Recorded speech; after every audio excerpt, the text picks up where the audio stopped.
सबको राम राम नमस्कार। जैसा कि आप सभी लोग जानते हैं, मैं काफ़ी वीडियो में बता चुका हूं कि 29 मार्च 2025 के दिन शनि राशि परिवर्तन करने जा रहे हैं। 29 मार्च और 30 मार्च के आसपास 6 ग्रह आकाश में एक ही राशि मीन राशि में रहेंगे। काफ़ी ज्योतिष समाज को डराने का काम कर रहे हैं कि इस राशि का ऐसे होगा, उस राशि का ऐसे होगा।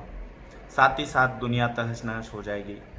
पता नहीं आगे आप और मैं बात करूँगा या नहीं। मतलब कई बातें, कई तरह की ऐसी बातें, और वो अपने वीडियो को लाइक प्राप्त करने के चक्कर में वो काफ़ी डरावने वीडियो, और उसकी टाइटल तो बड़ा खतरनाक होता है। तो मैं सोच रहा था कि 29 मार्च 2025 के दिन जो 6 ग्रह एक साथ आने जा रहे हैं, उस विषय में मैं आपसे चर्चा करूं। तो सुनिएगा कि 29 मार्च 2025 के दिन शनि, राहु, सूर्य, शुक्र और बुध 5 ग्रह एक राशि मीन राशि में रहेंगे पूर्व भाद्रपदा नक्षत्र में। ये एक बात हो गई। 29 मार्च 30 मार्च तक चंद्रमा भी साथ में रहेगा, तो 6 ग्रह एक साथ रहेंगे। स्वाभाविक रूप से कोई भी ग्रह जब एक साथ आता है तो हम लोग उसको युति कहते हैं। 2 ग्रह, 3 ग्रह, 4 ग्रह।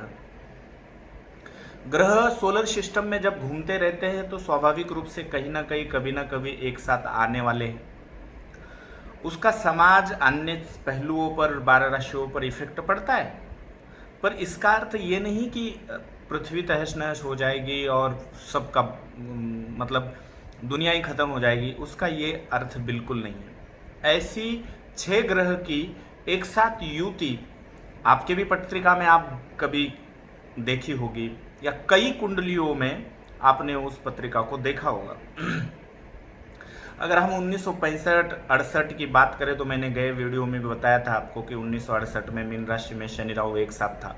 तो उस समय के पैदा हुए जो लोग थे, उनके जीवन का संघर्ष, अगर 1968 के लोग सुन रहे होंगे तो उनके जीवन में भी उतने प्रकार का संघर्ष रहा है कि, लेकिन 1968 में पैदा हुआ हर व्यक्ति बुरा नहीं है, या उसका हर व्यक्ति का जीवन खराब नहीं है। यह सत्य है कि 5 ग्रह, 6 ग्रह जब एक साथ युति कर, मैं एक छोटा सा उदाहरण आपको देता हूं कि हम सर्कस में या कई पार्क में जब हम घूमने जाते हैं तो हर एक प्राणी जानवर उसको पिंजरे में बंद करके रखते हैं। कई जिराफ, कई सिंह, बाघ, हाथी, गेंडा, मगरमच्छ, ऐसे आपको अलग अलग रखे हुए, अलग अलग अपने पिंजरे में, या अपने वो उतना उनके जितना इलाका बनाकर वहाँ पे उनको रखा जाता है। अब सोच लो, कुछ देर के लिए इन सभी को छोड़ दिया जाए, अपने पिंजरे से सबको छोड़ दिया जाए, उसमें जिराफ, हाथी वगैरह सब, तो उस या सर्कस कहो या फिर आप पार्क कहो, तो उस पार्क में वो हड़गम मचा देंगे, आपस में लड़ लेंगे, कुछ देर के लिए वातावरण बहुत दूषित और ख़राब कर लेंगे। कुछ उसमें वीक होंगे शक्ति से, कुछ उसमें बलवान होंगे, तो जो बलवान है वो जो वीक प्राणी को खा जाएंगे। बिल्कुल इसी तरह मैंने एक आम उदाहरण दिया, बहुत साधारण उदाहरण दिया। तो बिल्कुल इसी तरह 6 ग्रह जब एक साथ आ जाएंगे तो समाज पे, वेदर पर उसका इफेक्ट देखने को मिल सकता है। पर मैं आपको बता दूं, शनि पश्चिम दिशा का कारक है।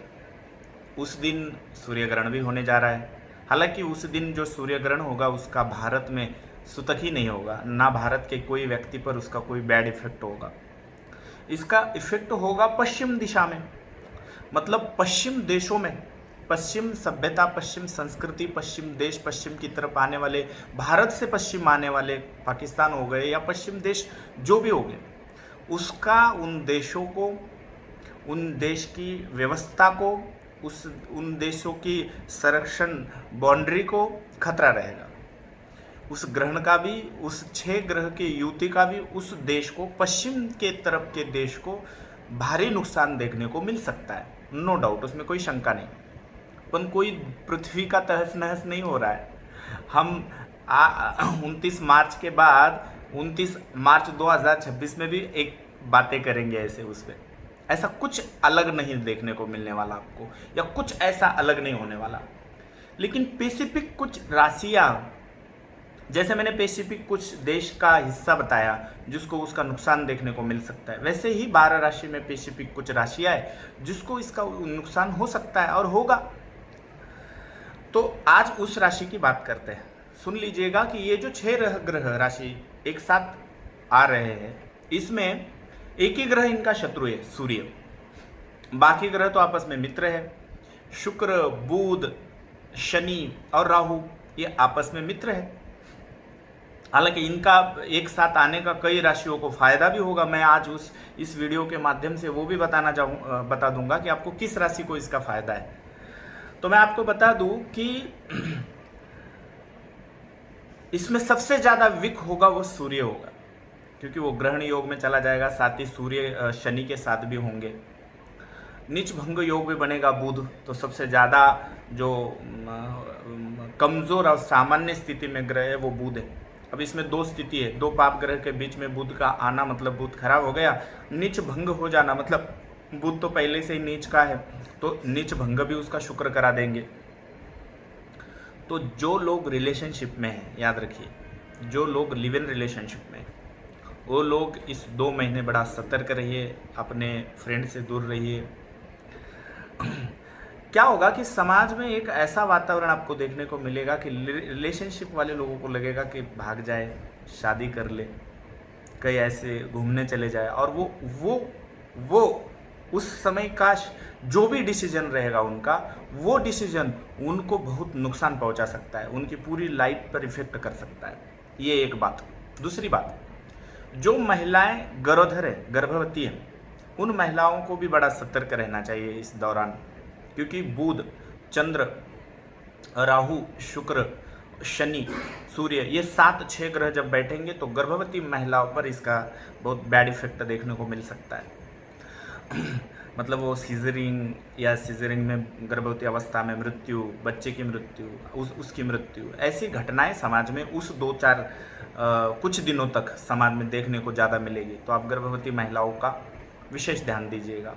रिलेशनशिप में जो लोग हैं वो लोग बहुत सतर्क रहिएगा, मिलने मत जाइए भाई 2 महीने या 2 महीने ऐसा कोई डिसीजन रिलेशनशिप के बारे में, या जो लोग आखिरी कगार पे हैं अपने रिलेशनशिप में, वैवाहिक जीवन में, तो वो भी लोग थोड़ा सा शांतिपूर्वक निर्णय ले, कोई ऐसा निर्णय ना ले, क्योंकि इस समय में आपकी कोई भी मीटिंग, कोई भी निर्णय, कोई भी ऐसा एक कदम, वो आपकी पूरी लाइफ को इफेक्ट करेगा, क्योंकि शुक्र राहु के साथ सूर्य के साथ और शनि के साथ बैठे हैं। हालांकि शुक्र उच्च के, इसलिए मैं प्रेम का हिस्सा बोल रहा हूँ। दूसरी बात कि जो गर्भवती महिला है, अगर इसी दौरान आपके बच्चे की डिलीवरी की, मतलब आपकी पत्नी की डिलीवरी की तारीख आती है, तो उस तारीख को हो सकता है कि मैं चाहता हूँ कि 2-4 दिन आगे बढ़ा लीजिए, क्योंकि चंद्रमा भी पीड़ित है। 2-4 दिन आगे बढ़ाने से युवती अलग नहीं होगी, पर हाँ हो सकता है कि उतना युवती का इफेक्ट नहीं देखने को मिलेगा, क्योंकि ये युवती जिस व्यक्ति के जन्म कुंडली में आएगी उस व्यक्ति के पूरे जीवन को प्रभावित करेगी। जिस भाव में आएगी उस भाव को वो पूरे जीवन प्रभावित करते रहेगी। एक बात। अब वो कौन सी राशियां है जिन राशियों के लिए ये अच्छा है, और वो कौन सी राशियां है जिन राशियों के लिए ये बहुत ज़्यादा बुरा है, तो मैं आपको बता दूं कि ग्रह जब एक साथ आते हैं तो उसका अच्छा बुरा परिणाम समाज, राशि, सभी लोगों को, सभी वर्ग पर होता है। तो अच्छा और बुरा, मैं बात अच्छे की करता हूं, तो आपको अच्छे से अपने ज्योतिष में पढ़ा होगा तो 3, 6, 11 ये भाव जो होते हैं, इस भाव में जितने ज़्यादा ग्रह बैठेंगे मिलेंगे आपको, उतना आपको वो भाव फायदा पहुंचाने का काम करता है। ज़्यादा से ज़्यादा मतलब ग्रह आपके 3रे भाव में, पराक्रम भाव में जितने ज़्यादा ग्रह हो गया, और वो भी पाप ग्रह, मतलब ऐसी कोई युवती जो पाप युवती कहलाएगी या अशुभ युवती कहलाएगी, ऐसी युवती अगर वो आपके 3य स्थान पर बन रही है तो वो आपके लिए अच्छा है। तो वो राशि है मकर। मकर राशि वाले जातक सुन लीजिएगा, इस बार यदि आपका छोटा भाई बहन है तो उनके स्वास्थ्य का विशेष ध्यान रखिए, आप अपने लंग्स का विशेष ध्यान रखिए। पण मकर राशि वाले जातक, यदि आप विद्यार्थी हो तो आपको नौकरी मिल सकती है। ये समय आपके पराक्रम को दिखाने का समय है। आप जो भी काम करोगे, आप अपना पराक्रम ऊंचा करोगे, आप अपना नाम ऊंचा करोगे। आप इस युति का आपको फायदा होने वाला है। दूसरी वो कौन सी राशि है, आपको सेकंड बात बताता हूं कि जिसके छठे भाव में ज्यादा ग्रह होते हैं उसके लिए भी बहुत अच्छा माना जाता है। आप अपनी लग्न कुंडली या किसी की भी लग्न कुंडली खोल कर देखिए। मैं तो आज चंद्र कुंडली की बात कर रहा हूँ, पर लग्न कुंडली में छठे घर में जितने ज़्यादा ग्रह होंगे उसको उतना ज़्यादा फायदा देखने को मिलेगा। हाँ, उस समय के लिए उसको शारीरिक थोड़ी तकलीफ हो सकती है, लेकिन उस तकलीफ से वो तकलीफ भी क्यों होगी कि कोई बहुत छुपी हुई बीमारी है, वो उभर कर आएगी और वो ठीक हो जाएगी। तो ये युति होने जा रही है कुंभ राशि में, तुला राशि में। तो तुला राशि के छठे भाव में 6 ग्रह एक साथ होने जा रहे हैं। तुला राशि के लिए भी ये समय फायदे का है, आपको भी इसका बहुत अच्छा लाभ देखने को मिलेगा। और साथ ही साथ ये युति उन व्यक्ति के लिए बहुत अच्छी रहेगी, वृषभ राशि जिसके 11वें घर में वो बना हुआ है। अच्छा, थोड़ा सा लॉजिक लगाइएगा, इसमें जो ग्रह साथ में आ रहे हैं, अगर हम लग्न कुंडली या चंद्र कुंडली का भी हिसाब रखते हैं तो वृषभ लग्न, तुल लग्न और मकर लग्न, वृषभ राशि, तुल राशि या मकर राशि, इन 3 राशि के जातक के लिए ये इस युति का ये 6 प्लेनेट एक साथ आने का बड़ा फायदा होगा, खास करके विद्यार्थी वर्ग को, क्योंकि छठा भाव स्पर्धा परीक्षा का घर है। आप स्पर्धा परीक्षा पास हो सकते हो, 8वें गुरु से आपको राहत मिल सकती है। मकर राशि, आप बहुत दिनों से साढ़े साथी से परेशान थे तो आपको बहुत अच्छा छठे आपके तृतीय भाव में ये युति होने जा रही, तो आप कुछ करके दिखाने का टाइम है आपका और ज़रूर आपको सफलता भी मिलेगी। और वृषभ लग्न की कुंडली है, तो यदि वृषभ राशि है तो आपके लाभ भाव पर ये युति बनी है। अब तीनों लोगों को एक एक ध्यान रखने की भी बात है कि जैसे तृतीय स्थान में आप अपने लंग्स का ध्यान रखिए। मकर राशि वाले लोग अपने भाई से, यदि छोटे हैं तो थोड़ा सा उनकी तबीयत का, उनके व्यक्तिगत जीवन का थोड़ा विशेष ध्यान रखिए। जैसे तुल राशि की बात करूँ तो मैं आप अपनी तबीयत का ध्यान रखिए। किसी शत्रु कोर्ट कचहरी से उलझना नहीं, इस बीच में लड़ाई झगड़े में नहीं पड़ना है। आप अपने मकसद, अपना काम, इस पे फोकस करना है, बाकी सारी चीज़ों को इग्नोर करना है। और वृषभ राशि वाले जातकों को मैं ये कहूँगा कि इस दौरान आप पैसे नहीं दोगे किसी को, अगर दे दिए तो वापस नहीं मिलेंगे, क्योंकि लाभ भाव में पाप इतने सारे ग्रह एकत्रित आने वाले हैं, तो आपका लाभ होगा नो डाउट। पर अगर इस बीच में आप कोई बड़ी इन्वेस्टमेंट करते हो तो शायद वो इन्वेस्टमेंट आपको खतरा बन सकती है। तो यही 3 चीज़ें आपको 3 राशि वालों को सावधानी रखनी है। अच्छा, इसमें लॉजिक ये है कि देखिए, वृषभ लग्न में हमेशा कारक शनि, बुध और शुक्र होते हैं। देखिए, इस युति में ये 3 ग्रह, तुल राशि वाले के लिए या तुल लग्न वाले के लिए भी यही रोल लागू होगा कि बुध, शुक्र और शनि कारक होते हैं। ये तीनों एक साथ आ रहे हैं, इसमें शुक्र उच्च के हैं, आपके राशि के मालिक। और मकर राशि वालों के लिए भी जो शनि है, शुक्र है और बुध है, ये तीनों कारक होते हैं। ये तीनों कारक होने की वजह से इन तीनों एक साथ आने का तुल लग्न, वृषभ लग्न और मकर लग्न, तुल राशि, वृषभ राशि और मकर राशि वाले जातकों को बहुत अच्छा फायदा देखने को मिलेगा। आप निस्संदेह किसी भी गलत खबर पे या किसी भी गलत वीडियो पे विश्वास मत करिए। आप पॉजिटिव रहिए और आपको, मतलब दावे के साथ कहता हूं कि आपको इस युति का जरूर जल्दी ही कुछ अच्छा परिणाम देखने को मिलेगा। अच्छा, और वो 3 राशि कौन सी है जिसको इसका ज्यादा इफेक्ट बुरा देखने को मिल सकता है? कि आप लोग जानते हो, हमारे मराठी में एक कहावत है, 4, 8, 12 नसलेले गण येती घरा, डोळ्याला लावतील धारा, महारत्नाच्या होतील गारा। बुजुर्ग लोग कहते थे, चौथे, 8वें और 12वें भाव में कोई भी 2 ग्रह, 4 ग्रह, 3 ग्रह की युति, और वो भी बुरे ग्रह की युति होना, वो उस राशि के लिए या उस भाव के लिए बहुत बुरा माना जाता है। तो वो राशि रहेगी धनु राशि वाले जातक सुन लीजिएगा कि आपके चतुर्थ भाव में ये युति बनने जा रही है। अब अपने माता, अपने वास्तु, अपनी प्रॉपर्टी का, अपने पेट का, अपने हेल्थ का विशेष ध्यान रखिए। घर में कलह क्लेश होने की संभावना ज़्यादा रहेगी, पेट से संबंधित बीमारियां होने की ज़्यादा संभावना रहेगी। हार्ट अटैक, इंजियो, मतलब क्या कहते हैं, उसको, मतलब शारीरिक और उसमें भी हार्ट और पेट इससे संबंधित, स्टमच और हार्ट इससे संबंधित समस्याएं आने की संभावना आपको है। धनु राशि वाले जातक के लिए ये युति खराब है। दूसरी राशि रहेगी सिंह राशि, क्योंकि सिंह राशि के अष्टम स्थान पर ये युति होने जा रही है। तो सिंह राशि वाले लोग आप ध्यान में रखिए कि कुछ तो दुखद आपके जीवन में होने वाला है, रुलाएंगी ये युति जरूर आपको। वाहन दुर्घटना हो सकती है, कोई शांत हो सकता है, कोई दुखद ऐसी घटना हो सकती है जो जीवन में एक आपको यादगार रहे, मतलब आपके दुखद घटनाओं में एक घटना इस दरमियान जरूर होगी। तो सिंह राशि वाले जातक इस बीच में शांत रहिए, बिल्कुल पेशेंस रखिए, कुछ समय इंतजार करिए, आपका भी अच्छा होने वाला है। और तीसरी रहेगी ये इस युति का मेष राशि वाले, कि मेष राशि वाले के जीवन में ये युति 12वें भाव में बनने जा रही है। 12वें भाव में मतलब आपके जो अभी तक के किए कुकर्म हैं, बुरे कर्म हैं, उसका परिणाम आपको इस युति में होगा। हो सकता है आपके ऊपर केस हो जाए, हो सकता है आपकी किसी के साथ ज़बरदस्त लड़ाई हो जाए, हो सकता है आपको एक बहुत बड़ा आर्थिक नुकसान हो जाए, क्योंकि व्यय भाव में ये युति बनने जा रही है।